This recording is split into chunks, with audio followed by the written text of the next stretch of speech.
We were hoping not to come to this juncture, but we have to. They have not listened to us. They have not taken any action to what we would like to see. And so now we come to this juncture to say enough is enough. The Guam Preservation Trust and We Are Guahan have tried for months now to convince DOD that Pagat was not the right place to put a firing range for cultural, historical, and environmental reasons.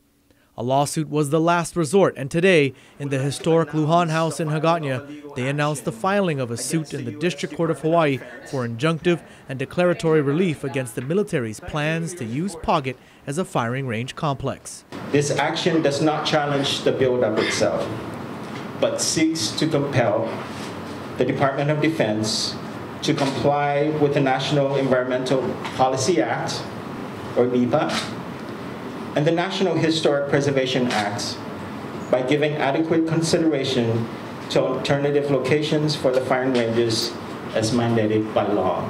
This is the basis of their lawsuit, essentially that DOD did not adequately consider all the other alternatives for the firing range complex. In fact, the final EIS shows that 4 of the 5 firing ranges could have fit on Andersen Air Force Base, and the 5th one could have fit at the Northwest Field. They were joined via video conference by Dr. Anthea Harding from the National Trust for Historic Preservation and their attorneys from S&R Denton, Matthew Adams and Nick Yost.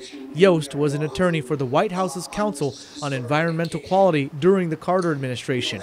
He also helped draft the rules and regulations for the NEPA Act. I've done a lot of cases since I wrote those NEPA regulations 30-some years ago, and this is a very strong case. They're launching a sort of 3-pronged legal attack on the basis that DOD did not meet the requirements of NEPA, NHPA, or the Coastal Zone Management Act. As for NEPA, Yost says that it requires DOD to look at all the alternatives, and he says they simply didn't.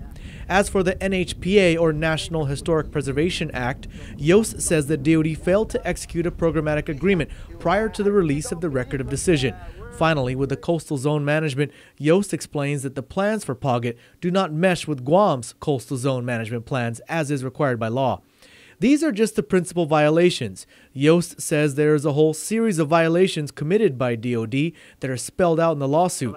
We Are Guahan's Leven Camacho made it clear that this lawsuit is in essence a statement that they will not stand idly by. Pagat is the most glaring example of how DOD made its decision a long time ago about how the buildup was going to proceed, and litigation is never what you want to do, and I say that as a lawyer, but I hope this sends a message that the people of Guam are not going to sit by as bystanders on our own island, and we're going to do everything we can to protect our home, including legal action.